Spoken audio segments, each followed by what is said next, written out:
way down the road. I'm going to record this, Phil, for us. That's okay. Yeah. Do you want me to start again? You may as well. Okay. Yeah. Yeah, because Roll I'm it reading. back. I'm reading off a script here. Look, I've put the look, there's the script. Can you see it? Look. Yeah. Can you see that? I've gone to a lot of trouble with that script. Yeah. And so we're talking about advertising, aren't we? Where do we get? How do we find out about things? And lots of people, think, oh, it's got to be on Facebook, and you've got to get your website and all the rest of it. Well, I wandered into this little bookshop in Malvern and came across. One you took me to. That's got like a cafe attached to it. That's right, yeah. And yeah, I remember. And so I picked up this little postcard, like a proper postcard with a picture of him on the front, and on the back said a little bit about him, almost like writing a little postcard. This is Stephen Jenkinson. He's the grief walker. He's given a talk in Monmouth. So I thought I'll go along. Went down there. I've read 4 of his books. And he's such a wordsmith in terms of the way he uses language, and he's he talks about death and grieving, hence the film called The Grief Walker, which is worth watching. And I thought, well, I would never have known about Stephen Jenkins unless I just stumbled upon him, on that postcard in that shop in Malvern. And again, there's another guy called Professor Carl Newport in the States, who's really, he says, you don't have to be on Facebook, to be advertising and put, there are other creative ways to, to get out there and do your stuff, And personally, I've never advertised in terms of my, one-to-one work and stuff. I've just gone out there and done it. And then it's taken a while, but word of mouth, and then it starts to build, Well, I found out about you, not in a weird way. Yeah. Enjoy drinking. What is that, like tea, coffee? Or are you on the it's decaf. It's decaf at this time of the day. I like to have a decaf at this time of the day. I've already released enough dopamine to keep me going till the early hours of the morning. Yeah. I found out about you from a guy called Ian, who was one of my trainers, like through the NLP journey. Yeah. That's how, like, me and you came to like meet each other. Ian was like, this is a really like wonderful process person who comes together as one. Yeah. That was the first time I invited you up to Newcastle to work your magic. Yeah. So it's I suppose if there's go-getters out there and they want all these trainings and they want loads of money in the bank, I suppose that's entirely up to them. And then they start all this, you've got to be number 1 on Google and you've got to put this out and put that out. But is it entirely necessary? No. We're talking about provocative work. Well, I came across Frank. I think it was another flyer. I picked up a flyer. And I thought, who's this guy? Do you know what I mean? And this was probably before the internet had really how did we manage before the internet? How do we do this stuff? How do we go to trainings? How do we find out about people? How did we read books? Well, it was all available, wasn't it? So I don't think it's absolutely necessary to be on these other platforms, but there we go. That's my 2 penneth. I didn't have a mobile phone till I was 30. Yeah. Yeah. No, I still remember using 2Ps and phone. Well, yeah, I remember when I was, out there in the community sectioning patients under the Mental Health Act.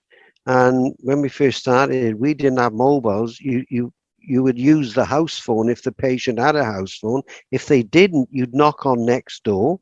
Or if you saw a phone box, you'd be in the phone box ringing for the police and the ambulance, to get around the house. And then we had a mobile phone for the team. So it was a team phone. Everybody. So if you were on, out sectioning people, you would have the phone for the day.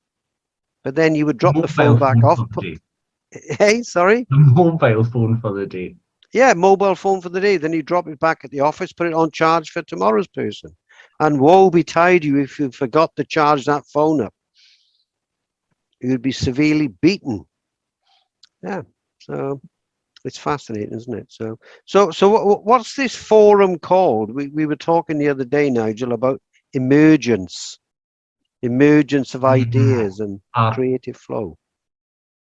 I don't have a name for this at the moment. What? You haven't got a name? Have you given this Stop any doing the thought? provocative stuff. What do you want to call it? Well, I like the word emergence. What about Phil's 30 minutes? No, it's not about Phil. It's not all about me. It's not about Phil. It's not about Phil. Hi there, for anybody who's just joined us. This is Phil's 30 Minutes. Good to have you on board, where we discuss a wide spectrum of topics and belief systems and altercations in the universe. Yeah, what about that? It's just a bit of tea and chat, innit? Yes. Yeah. Have you got some tea? No. That's Got awful. That's awful. You obviously have got a dog on my lap that's breaking. well, that's a rule, isn't it? If you've got a dog on your lap, you can't move, unfortunately. Oh, that's it. That's the rule. And I encourage, I stick Baxter to my lap a lot of the time, I have to say, and say, oh, I can't move, I got Baxter, not allowed, I know you're familiar with Greg Bateson. We saw that? Yes. So his daughter, Nora, come across her in the last couple of months, just watching stuff from Bateson that's turned up on YouTube, his old lectures. It's this was the stuff that it's on the Esalen Institute's catalogue, and for 20 years I've been trying to get it, and you can't get it. Right. Or I can't get it. They just can't do it. So the stuff from Bateson came up very, very recently, maybe it's the last year or so, and saw some stuff from Nora. I thought, what does she do? And watching and listening to her, it's just wow. She is her father's daughter, and she is her own person. Yeah. It's amazing what she does. Mm-hmm. Something that I've seen her doing or talking about is something called warm data. And my minuscule understanding of this is this. You may have a problem, something you want to solve, blah, blah, blah. You park that, and then you interact with a lot of other people. You tell stories, and people comment on your stories, and they comment on the comments on their stories. And you do it for something an hour, something like that. Right. And then with that input of information, which has got I would say nothing to do with your problem or nothing to do with what you want to solve. Yeah. You get so many other people's input in that. It's I'm not sure if she uses the analogy, she probably does. It's Moiré patterns. You put something out, something reflects back, but it's reflected back through other people, other human beings, and that comes back to you, and then you reflect back. You do that for an hour. Yeah. I don't see there's a massive difference between that and what you do, as in you shake stuff up. You get people out of the left hemisphere way of work, grasp and focus. Yeah. There's something else, there's an input there. And I'm hoping whatever we're doing here is something like that. Yeah. I know you have. Well, I've been funny enough, I've been dipping in and out of that kind of thinking today, thinking, well, we have been, I suppose, led down a particular path that it must be, a particular intervention, CBT, NLP, or whatever. And yet, there's, if you look at the work of, the shaman, been around for thousands of years, then they are doing something similar to what you've just described, and trusting in the person's own unconscious to start rearranging the furniture in the brain and their interaction with and changing probably the the neural modulators, as Joseph Ledoux talked about that, didn't he, when he says if you do some kind of intervention, sometimes it doesn't matter, the brain will reconsolidate and it will change down at the level of protein synthesis, so the person actually says, I don't know what's happening, but I feel slightly different. And I think Milton H. Erickson did a lot of that as well. Because, when he was using metaphor sometime, then people say, well, he's talking about tomatoes. What the hell has that got to do with my problem and issue? And then they go away, and obviously the brain's doing the inner work afterwards. That perturbation, the bifurcation is going on at deep levels in the brain. I don't know, I just feel different. Something's happened, Yeah. And yeah, I think that's been sort of almost like knocked out of us, hasn't it, really? Because of the more traditional approaches and, the advertising of CBT and stuff, which obviously some extremely people like to well-trained. promote.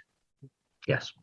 Yeah, When I'm doing my clinics, the auricular, we find that like everybody who's in that room, there's like between 4 and 6 clients, and yeah, they've got something physical happening with the needles, but we'll have a lot of conversation.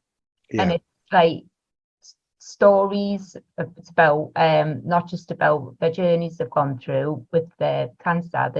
We talk about like food and recipes and Yeah. all sorts, and just what you're saying. At the end of that, the clients will say, hey, when I came in, this was a perfect example of this Monday. There was a lot of like tears and chat and laughter in the groups, and everyone left the groups was saying, hey, when I came in, I felt this way, and I feel so different now. Yeah. And we'd only be in having what I think what people may consider is like normal conversations. Yeah.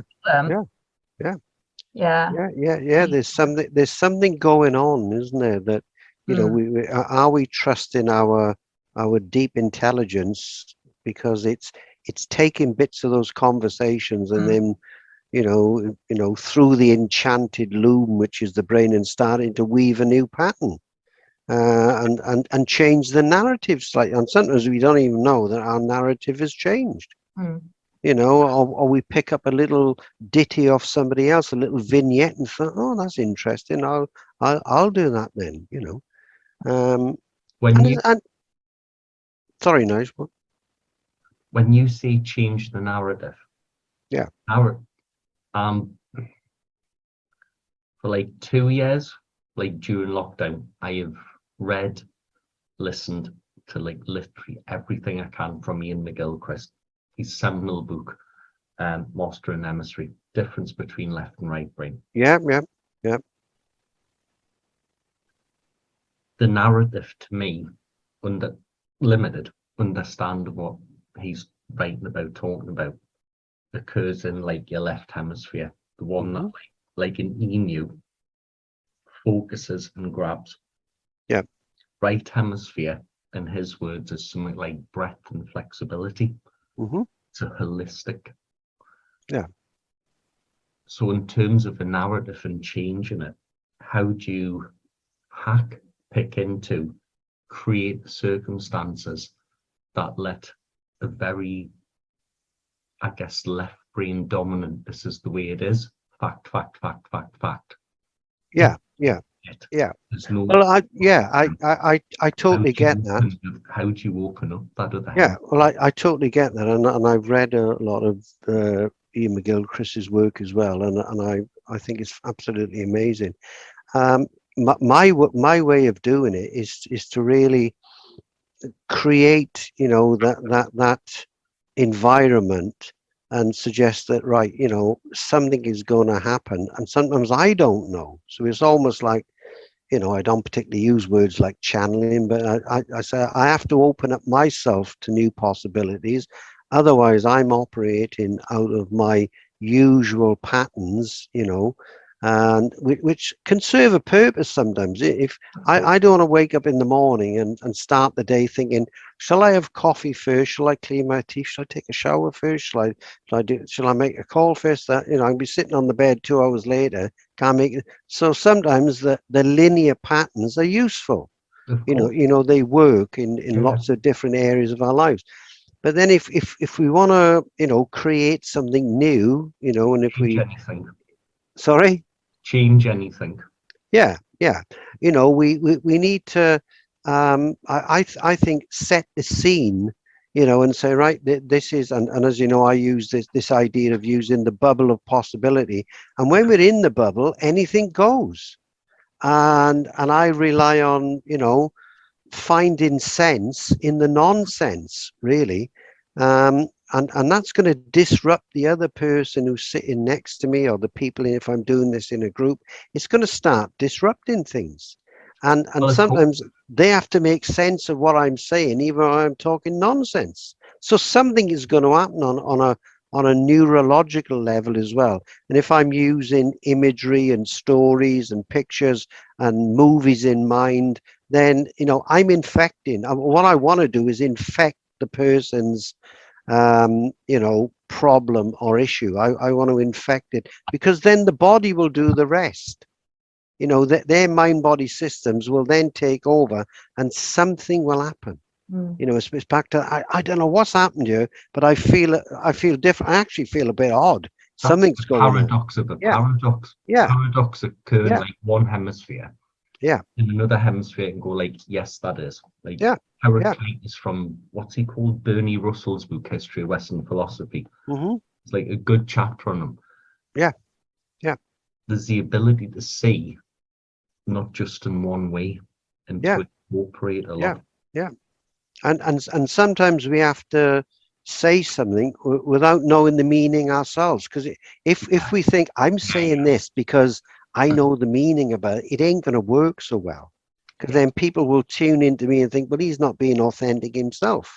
But if I'm saying stuff and it's almost like one of, I don't know, Niels Bohr or Einstein's thought experiments, something's going to happen, something's going to change. And then hopefully we may have the gamma spike in the brain, that haha moment where somebody said, oh yeah, I've got it. I feel different about this right now. All right. Pick up on two things there, my friend. Niels Bohr, Copenhagen interpretation. Yeah. Gamma spike. Yeah. That's what I've read about from, can't remember his books, Imagine. There's a certain like type of activity that comes in the brain where that's right. Yeah. Doing that. Yeah. What's the Copenhagen interpretation? Everything exists in all states at once. That's a simplified version of it. Yeah. And if you think, how can that? Well, how can that work? Yeah, that's a good way to describe it. Well, it's trusting in that's all I've got to give you. You today is my mind. That's it. And it's trusting in the moment right now, because if they talk about everything's in superposition, or one of Einstein's teachers, Minkowski, they talk about Minkowski block space-time, that everything is out there. Time is our invention. So if we were, and again, if I'd like to throw in the mix as well, because I'm getting excited now. I'd like to throw in Kurt Gödel's incompleteness theorem, and I've been, during lockdown, I've been working obviously in my secret laboratory, which I can't tell you where it is, and I did a lot of work on the incompleteness theorem, because how can a problem cannot be complete? So we're trying to fix something that's not even complete, because it's impossible. Nothing is complete. Everything is a constant dance. While you're dancing, I want to interrupt you in your flow, because this is part of what you've told me about provocation. Two things you put up here. What do you mean by superposition, and what do you mean by the incompleteness theorem? Like, for general. Well, superposition. Everything is interconnected. So if you've got two photons opposite ends of the universe, and then you spin this one, that one will automatically spin at the same rate. Now, in terms of the speed of light, that shouldn't be happening unless everything is interconnected. Albert Einstein called this spooky action at distance, and it did his head in. He just couldn't cope with it, even though he was obviously one of the people that developed quantum theory in the early stages. So everything is interconnected, but we don't want to get too new agey about this and start saying that we're going to read The Secret and I'm going to manifest £1,000 that's going to land in my bed right now. Could come through a block of ice through the roof off an airplane. I don't know, some drug dealer went wrong up there and came crashing down, and there's $1,000 because they'd stored it in the toilet, and of course the ice froze, so there are possibilities there. It's not as wacky as it sounds, but everything is interconnected, but we're only influencing what's going on within our vicinity, to change something. And I think this was called the quantum Zeno effect, or the collapse of the wave function. So if you actualize something enough times, you will collapse it into a reality. Just look around. All this stuff didn't exist, or it did exist, and it was in superposition. And then we start thinking about it, having ideas, because everything starts with an active mind. Then we collapse it into a reality, like this piece of rock. I could collapse this into a sculpture, or maybe it's already it looks like a dog, doesn't it? It's already collapsing into a kind of reality of its own, or it's a mini version of one of those heads on the Easter Islands. Yeah, that's what I was thinking. Yeah. So what I like doing with the I cannot explain the mathematics of Kurt Gödel, because he rocked the world of mathematics, and he was a friend of Einstein. He ended up at Princeton towards the end of his days, and they would walk and talk. He was an Austrian mathematician, and he rocked the world of mathematics, saying, there are no theorems that you can prove totally, because everything is incomplete. So the mathematics that we've got is good enough for, if you like, for government work. It's good enough to send a rocket to the moon and get it back using Newtonian coordinates. It's good enough for that. But then there is a lot of mystery that we don't understand. So if I put that proposal to a client to say, first of all, your problem is incomplete in the first place. It's not complete. It never was. And they go, what? What do you mean your problem's incomplete? I'm sorry to have to tell you, your problem's incomplete. What are you going to do now? Are you going to go digging around and try and complete this problem and add more to it? I said, it's already dissipating as we speak, because it was incomplete in the first place. Look, and I get them to look at Kurt Gödel's incompleteness theorem, and that'll do their heads in anyway, So then they might just go out and have a coffee and have a chat with some friends and smile and have a laugh, So again, before we get much more into superposition, like from maybe like a physics point of view, tell me a little bit more about this incompleteness theorem. What does it mean? Well, it's incomplete, Nigel. Because anything you're looking at, right? There's a sphere around it. Well, it's incomplete for the very fact that we don't know what's outside the sphere. So we've only got certain elements that we can work with, and it's just incomplete. And I just think that it's mind-blowing. And I attach that to my own problems and issues. It's incomplete, Phil. You can't do any more with this. And I go, all right, then I'll just bin it then. Complete waste of time.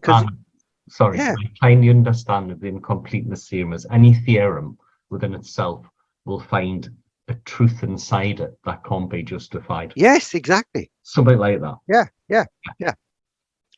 As mad as or wacky as this sounds, or I don't. This is the way my brain's just gone. It reminds me of like when we've been playing Scrabble. Oh, we have. Yeah. We played Scrabble loads, Phil. And what you're saying, and I get thrash loads too. What 7-letter words? Yeah.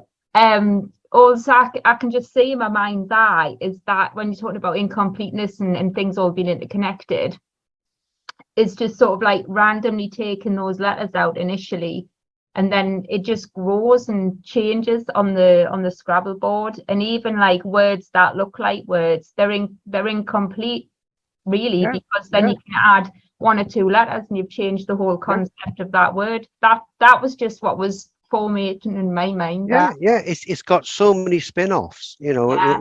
if I sit down with somebody and start talking about this, it really does. It does my head in. It does their head in, because they will bring something like you just done, and that's, to me, that's emergence as well. Yeah. And then we can discuss it further, or we can say, I tell you what, let's talk about something else. This is Yeah. doing my head in.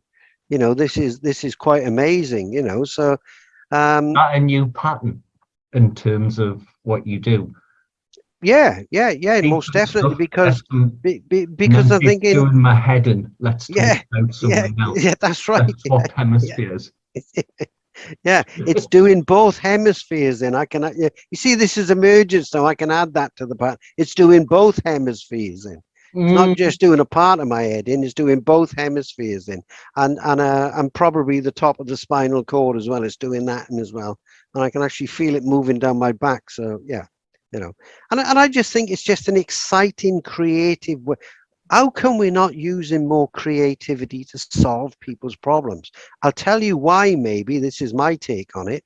It's because you have to be creative, you have to dance. You have to dance around and not just operate off a pile of paper, CBT exercises, which you can get. Robots are doing CBT now and getting the same results as practitioners. Probably better. You know, which, you know, hey, there's nothing wrong with CBT. Lots of things work, and as we know, and lots of research shows, it's whether the person likes the person who's delivering the system as well. That's a big factor. So what's that about? You know, is it the energy that we give off and the energy we bring to the session? If we're burnt out, then people are going to tune into it, say, well, this guy's not even that interested. That might be a pattern of provocative coaching, of course, where you say, well, you know, what's your problem? You know, well, yeah, commoner garden anxiety. Yeah, you know, lots of people suffer with that. You know, couldn't you have something a bit more exotic? You know, just bog Different colour standard. breezes, that kind of thing. Yeah, you know.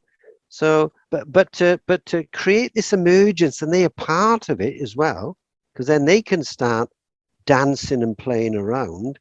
And I think, because I'm really at the moment, you know, looking at what shaman do. You know, that's what they do. They dance. Or if you look at the indigenous populations in America, you know, the roadmen, you know, they would do some strange things, and a lot of physicians were just blown away by you know, some of these people, these men and women, these mirth makers, in terms of what they're doing, and they wanted to learn this stuff as well, and then fuse it with Western medicine. But a lot of people ain't going to do that, are they? Because they almost like say, this is extra work. Do you mean you've got to create something new every session with everybody? Oh, no, I'm not doing that. Give me the pile of paper. For me, you cannot not create something new in every session unless you are reading off a script. Well, And yeah, part of yeah. the learning, you can do it. Well, I know I did piecewise and piecewise until something happened. I'm not saying old, he is old. One of my like real mentors, like you, like other people that I'm still in touch with, it's Uncle Harry Knox, Hmm. and he was one of my NLP trainers initially. As I started like to progress through that, whatever that means, I learned all of these because that's how NLP is delivered. And I'm sure from what Yeah, I've read, yeah, from what I've heard, yeah. Milton Erickson with his students like Jeff Zeig, etc., didn't really give a direct answer to a question. Exactly. Invited an experience. Yeah, And you yeah, make that one upon your own with your teacher or whoever. yeah, yeah. When I started doing like therapy or hypnotherapy with people, I would have this is what I'm, there you go, this is very left brain, this is what I'm treating. and I've got this process, this process, this process, this process, 5 to 6 different processes that could happen. Mm-hmm. And that seemed right to me at the time, long time ago. And when I spoke to Harry about that, he was like, well, I just turn up. And I was like, you what? Mm-hmm. You just turn up and do stuff. And he was like, yeah. Mm-hmm. And my whole, I don't know if it's a philosophy, a way of working with people, there's nothing planned. Yeah. I've Yeah. done like the basics, I've learned the Yeah. steps. That's like in there and it's there if I need it. Yeah. It's much Yeah. more important to be with someone. And that's going back to emergence as well, isn't it? You know, and It's exactly you know, and what we were just talking about when you were asking me to explain, you know, Goodell's incompleteness theorem, then I say to the person, go off and read, you know, don't listen to what I'm saying, go off and read this guy. You know, have it, you know, check him out and see where he's coming from, and that'll blow. If you think this has blown your brains apart, that'll blow your brains even more when you start reading about the guy. You know, and how he upset all the you know, the big guns of mathematics during his day. You know, and I think maybe, you know, psychotherapy, therapy, counselling, it needs a bit of a shake-up. Yeah. I believe. You know. Yes, it needs. But it's a tough one. But it's a tough one to shake up because, yeah, it's a tough one to shake up because the cult will turn on you. The cult won't like it, you know. And the cult of NLP. Yeah, well, you know, cults are out there. You know, cults are not the Moonies or some bunch of people who are some, you know, pseudo-religious, or cults are psychiatry. You know, big organizations, they operate, you know, I read a piece on this years ago. It's called, you know, The Structure of a Cult. And basically a good example would be, you know, in psychiatry, it's the medical model. It's the cult of the medical model. And really that's the main driver. It's the, you know, in brackets, diagnosis, which is not really evidence-based either, you know, in a lot of categories.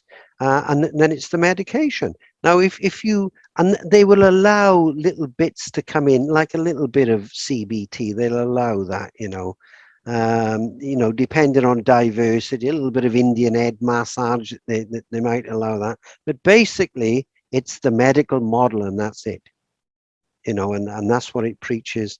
And it doesn't like it if you try to introduce something new. You know, and I came across this years ago when I'd gone to new lands and I brought back provocative therapy.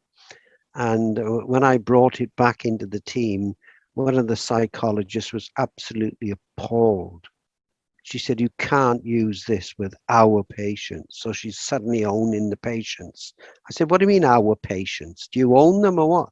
And I said, what do you know about provocative therapy? What do you know about the structure, about the syntax, the language? She said nothing. I said, what's the problem then? She said, I don't like the word. Ah, okay. You don't like the name of it, but, and I said, by the way, what therapeutic system do you use? And I already knew she didn't use one, so I backed her into a corner, possibly a double bind, I don't know, and I said, you can put me in your room and you can look at me through the two-way mirror, because that's what they had in there. They'd all stand behind the two-way mirror while the client's being interviewed, not sharing anything with the client. And then they would have a discussion on what they thought the client was thinking, you know, talk about mind reading. And I said, I'll break it down into fine detail. I'll deconstruct everything I'm saying when we look at the recording, and we'll take it from there, shall we? You know, but you know, you're up against it if you want to bring in something new. Was it Thomas Kuhn in Scientific Revolution said it takes about a good one, that takes about 100 years for a paradigm shift. And, you know, you better believe that, because it's probably true. There's also something around that, and I'm not sure if it's Thomas Kuhn. He says, yeah, something along the lines of science develops by old scientists dying Yeah, new yeah. life emerge. That's exactly right. Yeah, you have to. There's still people hanging on to Newtonian physics and quantum. Works perfectly well. Yeah, well, it works well to get a rocket to the moon and back. We know that. Yeah, and for if you've got a grumbling appendix, you probably don't want to use Chinese herbal medicine. You want to find a good surgeon. Yeah, use your intelligence. If you've got a skin condition, you might want to use Chinese herbal medicine because it's pretty good for that. But it's it's very much going from a left brain. This is to more less holistic. And that's right. Sometimes you have to wait for the old guard to die before the new guard comes in. Mm-hmm. And it's amazing. Or in the interim, you can have some fun with it and dance around and play devil's advocate and become the trickster, become Hermes, and just play around and not let it get to you. And the more you're smiling and dancing and having fun, the more you're not on purpose, but you're winding these people up a treat. Because they don't practice what they. Polonian Dionysian. Yeah. They're together. Yeah. Yeah. Yeah. You got to dance. You got to love. You got to walk. Yeah. There was that. There was that great story about when they were putting the DSM-3, the DSM-4, the DSM-5, the Diagnostic Statistical Manuals in the States, which are the big psychiatric Bibles, and when they put these different conditions in there, it is not evidence-based. Yes, roughly we've got the major psychosis, schizophrenia, even though there's categories of schizophrenia. You've got the bipolar, you've got obviously clinical depression with a few spin-offs, anxiety disorders, but the rest is actually made up. And what I mean by made up, they had a task force. Well, it's all made up. It's a bunch of prominent psychiatrists or psychologists all came together. These are like the conditions that define. That's right. That's right. And they said we'll put this in, we'll put that in. And by the way, who actually funds the DSM? It's pharmaceuticals. Yes. So there's no conflict of interest there, though, is there? Not at all. No, not at all. And there was one meeting, and this has all been documented. One meeting, they said, what about putting this syndrome in? And one of the psychiatrists piped up and said, no, we can't put that in. They said, why not? He said, because I've got that. Because someone else has patented it. Yeah.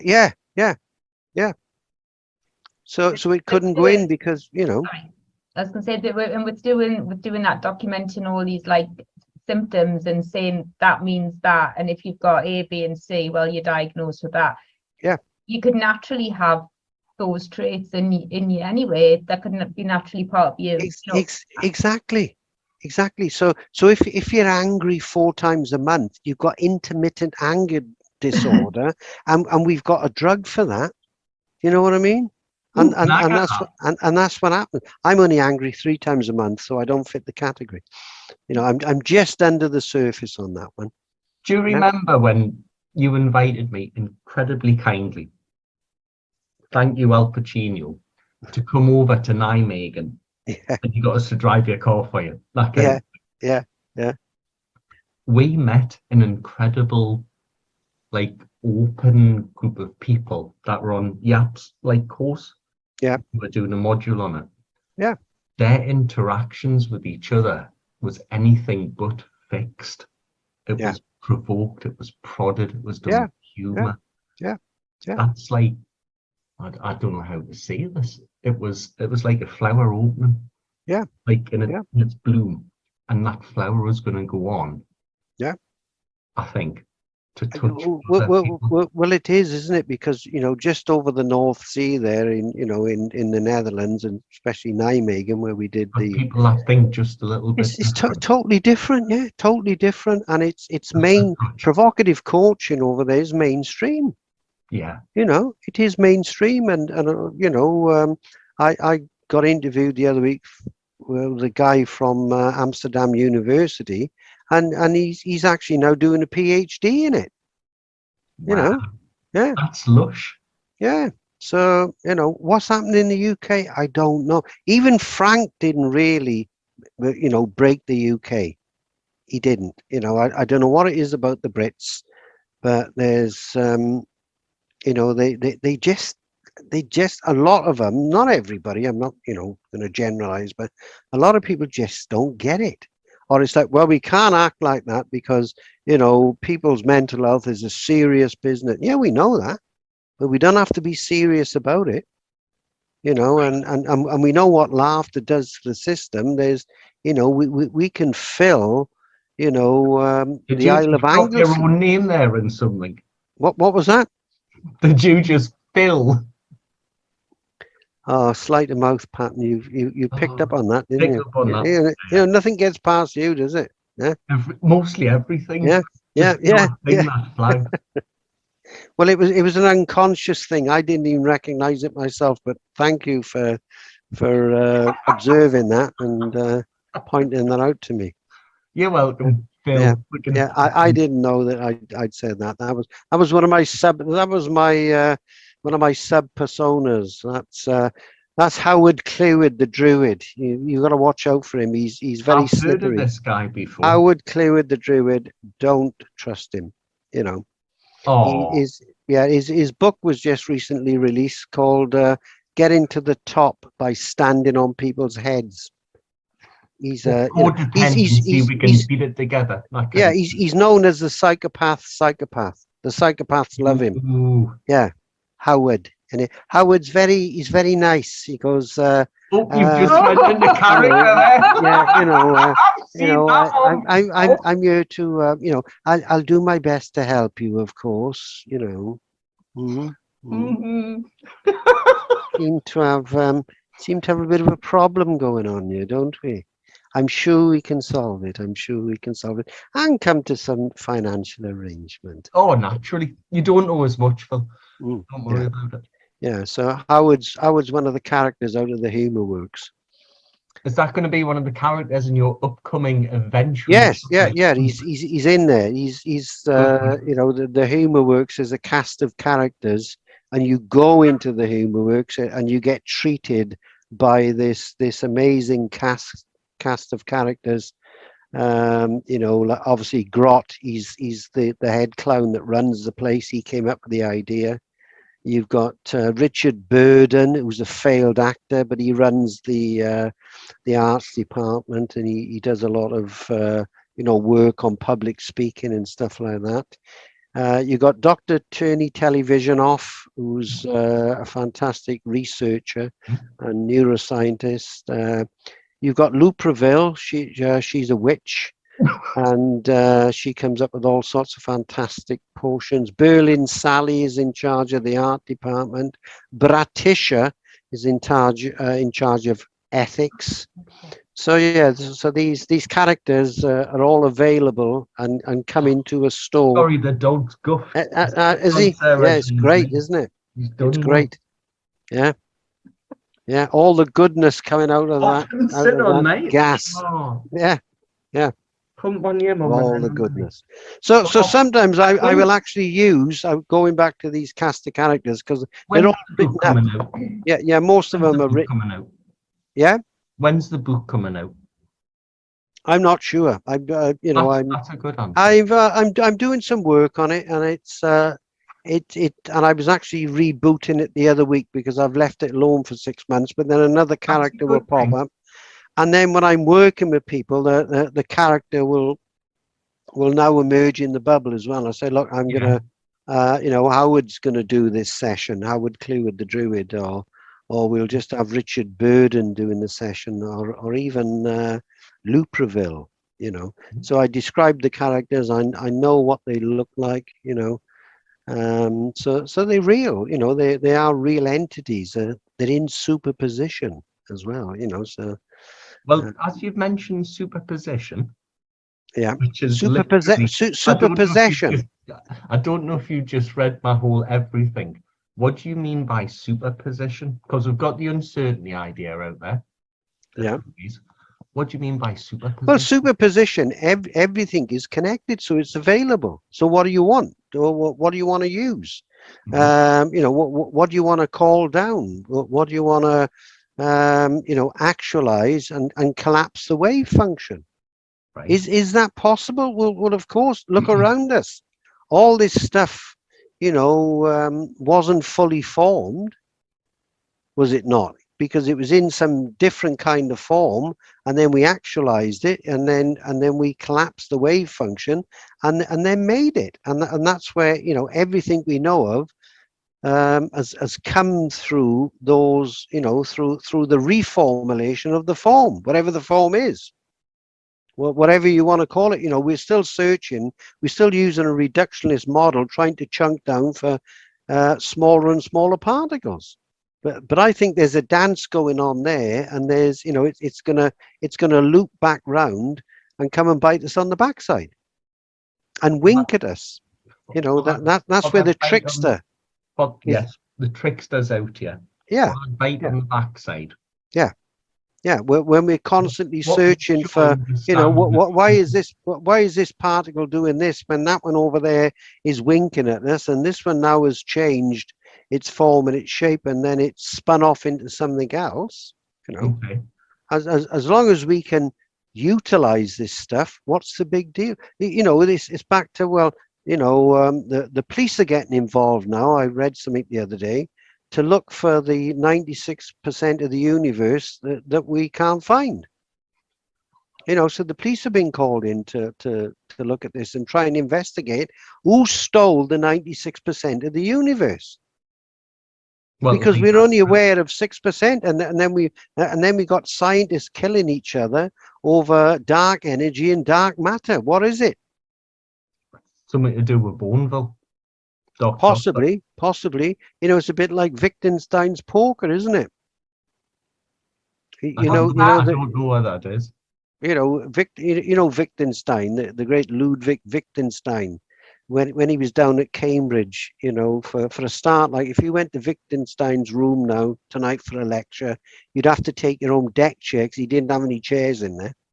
So you'd take a deck chair, and he didn't really use notes or anything for his lecture, and sometimes he might sit there for 2 hours and he wouldn't say a word, and he'd go, "That's it.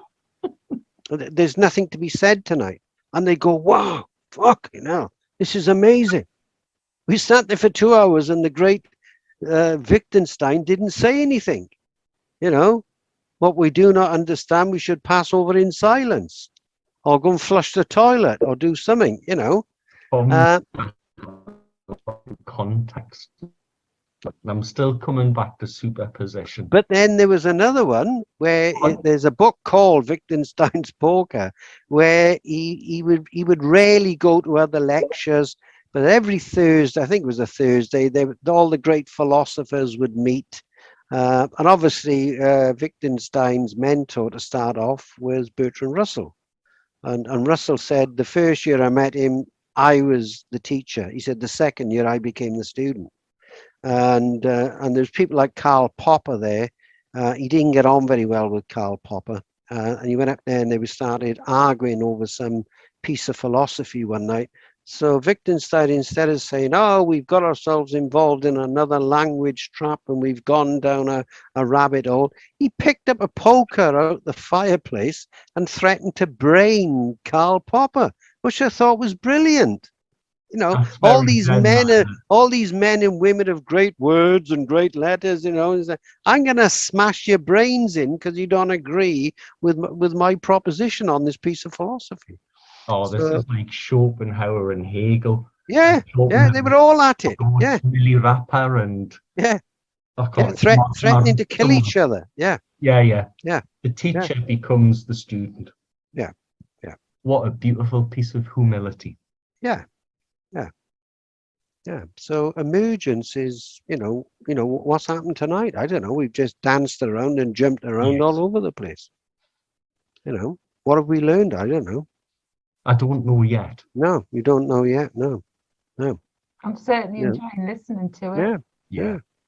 It could be not unlike a suppository for our minds, and then later on we will flush and we will feel much lighter. Having evacuated some of the shit that's just built up under the rim of our thinking. Bill, Phil, What? I love you as a brother. I thought you were barking then. I thought you go, Oh, Phil, yeah, Phil, Phil, Yeah. Phil, Phil, Hey. Phil. You know, this is the barking group where we just bark each other's names, yeah, and see what happens. Yeah, Would you like to do this again? yeah, certainly. As Cleopatra said to like Mark Antony. Yeah, Yeah. yeah. As Liz said to Richard, yeah, certainly. You put the date in, and hopefully word will get around now through superposition, through the collapse of the wave function. Yeah, through the quantum entanglement, people will know about this now, I'm and still going to and be like, and they will and they will want to come along and have a little piece of this. Yes, yes. Howard, clear with the we'll truth. get back to superposition next time. Yeah. We were Well, talking about your humour works at the weekend, actually, we were. with you mentioned it with the NLP clients. Yeah. So it'd be really good to Yeah. do another one. Yeah, and the humor works because my idea for it as well, a lot of the interventions in the humor works, even though there's a cast of wacky characters, are real interventions. Yeah. You know, because I have Duncan Ward, and we know that Duncan was used by Thomas Edison, where he'd want to access his numinoses, you know, from beta state into alpha into theta. And the way he did that, he had two big ball bearings and sat in a chair with two tin trays. So two tin trays. So if he dropped the ball bearing, he would suddenly jump out of the state, and he'd have to go back in again.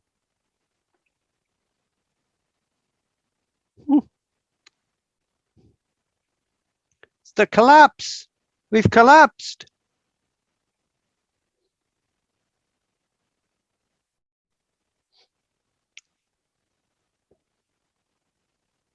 Oh, the dogs move something. Oh. Like... The dogs collapse the wave function. Oh, lordy. Yeah. Can you still hear us, Phil? Yeah, I can hear you. Yeah, yeah. All Oh, right. there. Oh, yeah. All right. Yeah, you're No, in the dark now. Yeah. He's sitting Yeah, on so- my knee, buffing away, but he's done Yeah. something with like the USB. He's messing around. I know what he's doing. He's He's up to collapsing the wave function. he's a mirth maker. He's one of them, one of those mirth makers.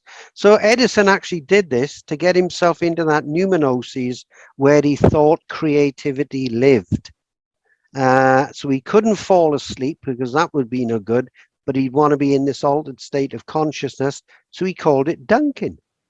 So I thought, what about, you know, so I visualized this Duncan ward, where you've got all these lovely big reclining chairs, and then depending on the person's weight, their height, you have all these ball bearings lined up at various weights. And we say, well, we'll start you on a £5 Duncan session, and you'd have some lovely music. The chair would go back, recline back, and you'd hold the two big, lovely, shiny ball bearings, and then wait to get into the numinoses to solve your problem, because that's where the solution is.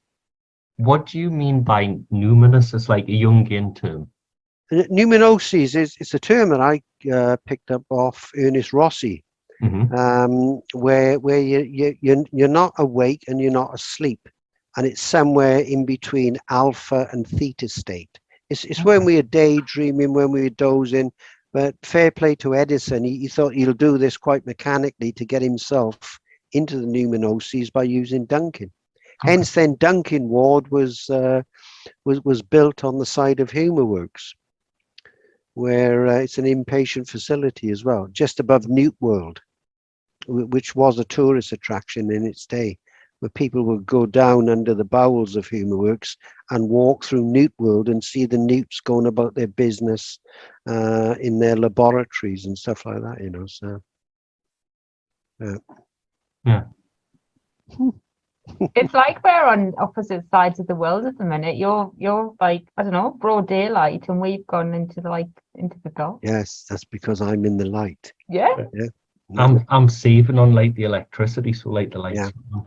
Yeah, good idea. Good idea. Get the candles in. and give it another hour, and I'll be switching off all the blue light. So we don't want blue light at night. We want red light at night, because red light at night is the best light at night, isn't it? We don't want blue light at night. We want red light at night.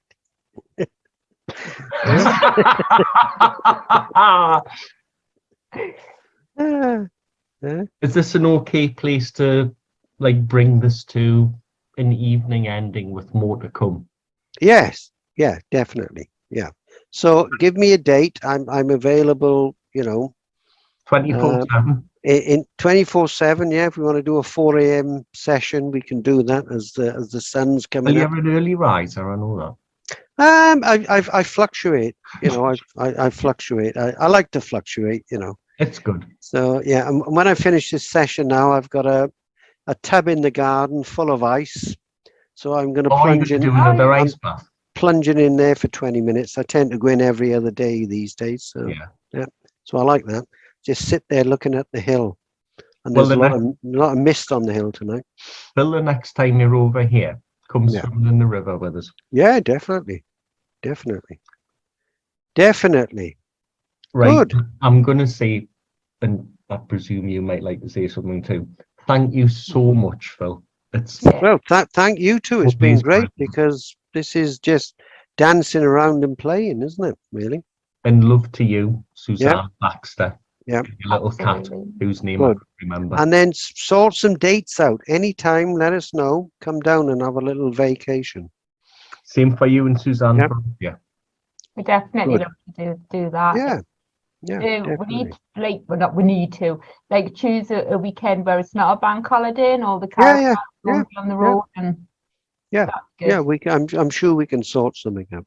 Yeah. Well, I don't work Fridays anymore, so Fridays are pretty flexible on. Okay. Good. Yeah. I tend not to work Fridays, so Yeah. And I tell you what, may the rock be with you both. And you. Beautiful. With love for you all, Phil. Yeah. Absolutely amazing. And tell you what, I almost mean that. Well, try and stay as healthy as you can. Do the best you can. All Keep right, working boss. on those All right. I Ah, wish you a good night. And as they used to say on Crime Watch, don't have nightmares now. yeah, don't have nightmares. So. Try not to. Yeah. Try not to have nightmares, of course. Yes. Yeah. All right. Loads of love, Phil. All right. Take care, both. Thanks for All doing right. it. All right. Thank No See you problem. soon, my friend. Take care. Ciao, Bye-bye. ciao. Bye-bye. Bye. Bye.